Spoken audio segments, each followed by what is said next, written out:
Mr. Wishart.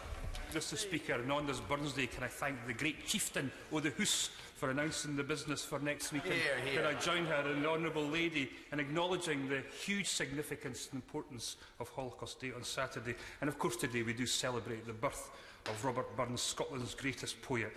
And just maybe we should have listened to him when he warned the best-laid schemes of mice and men go ugly, when we started with this chaotic Brexit scheme a few months ago.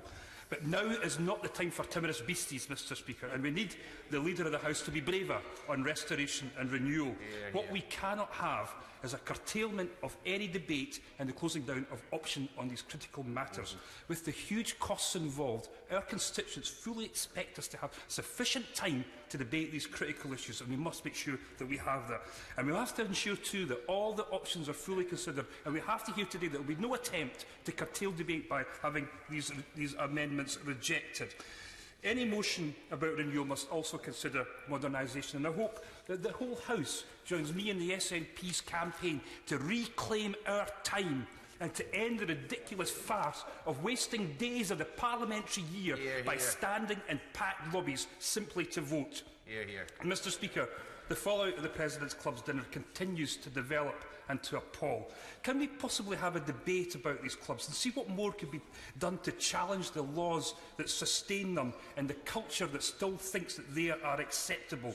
We are in a new era of zero tolerance for this type of behaviour, and now is the time to make real and substantial progress in tackling this pathetic behaviour.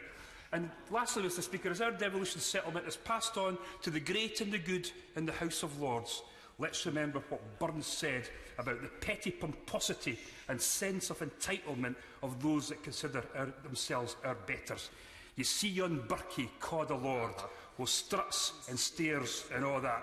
The man o' independent mind, he looks and laughs at all that. Hear, hear. The Leader of the House, Andrea Leadsom. Well, Mr. Speaker, I can't possibly hope to emulate that brilliant portrayal of Robbie Burns, some of his finest words. But what I can say to the honourable gentleman is, in the context of his urge to me to be brave, is when I was growing up, my wonderful stepdad, who is himself a Scot, would always say if you were sitting around, this'll no get the Baron a jolly piece. I hope that's adequate as a slight rejoinder. I won't be sitting around because obviously we want the jelly pieces to be happening. So he's right to raise the issues for restoration and renewal. We do need to make a decision, and I sincerely look forward to, as I know he does, that debate next week. He's absolutely right to raise again the issue of the President's Club. It's utterly unacceptable that this kind of thing still goes on. It's actually beyond belief. As my right honourable friend, the member for Guildford, who answered the urgent question, said yesterday, she was actually astonished to hear that this kind of thing is actually still happening.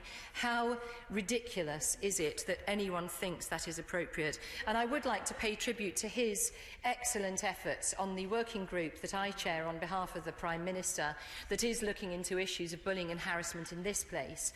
And he really has been a stalwart champion of getting this work done, as have other members of his party, and I'm very grateful to them for that. And then finally, Mr. Speaker, we'll just have to agree to disagree about the other place. In my own view, as you know, they do provide a very important revising role for which we are grateful, and they do have some expertise that in this House we benefit from.